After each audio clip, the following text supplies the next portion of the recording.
So a wild tour story that I got is definitely on this tour. Actually, we went to the gathering of the Juggalos.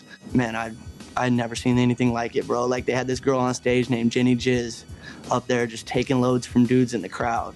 Like, literally, like, it was a part of, I think the guy's name is Mike Busey. He's from, like, Miami or Florida or something like that. He has, like, a crazy kind of ratchet, druggy following, I would say. And he had this porn star come out on stage in the middle of their show and just, like, literally pull dudes from the crowd and start blowing them on stage and just taking loads to the face. And I had never seen anything like it. I had to walk away, man. I had to go catch my breath elsewhere. So the gathering of the Juggalo is basically like all the outcasts, people that consider themselves outcasts of the world, whatever it may be. And they kind of have a skewed vision of, you know, what's right and what's wrong sometimes, but a lot of them are good people. But at the same time, like, DJ Hoppa was spinning at the after party, which was in a tent with, I think it was DJ Clay as well, who's ICP's DJ maybe, or something like that. But they were spinning an after party, and it was Mike Busey's after party, and they had Jenny Jizz come out and, like, literally just start blowing dudes on stage and taking loads to the face, and it was just some of the raunchiest stuff I've ever seen. So,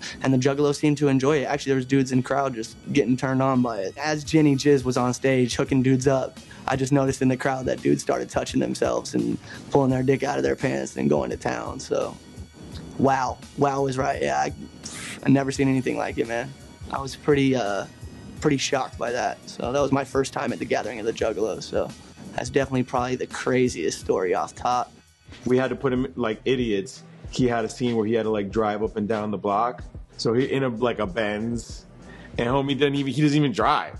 He's like, grew up in Queens, he didn't even drive like that. He was like, they said as soon as I left, I was speaking to people. I didn't speak to her. She got irate. She starts banging on the security. Steals on one dude. They wrestle her to the ground. She kind of a big girl, too. Just kind of wrestle her to the ground, wrestle her outside, slam her to the ground. They got her hands behind her back. So many things that underlined in the industry that are fucked up, because once you get to a certain point and you just want to make music, it becomes difficult to just make music. I'm not there yet, but you know, I have friends with artists who are even further, where it's just like, shit, politics, you know, I made this crazy ass song and no one's ever gonna hear it.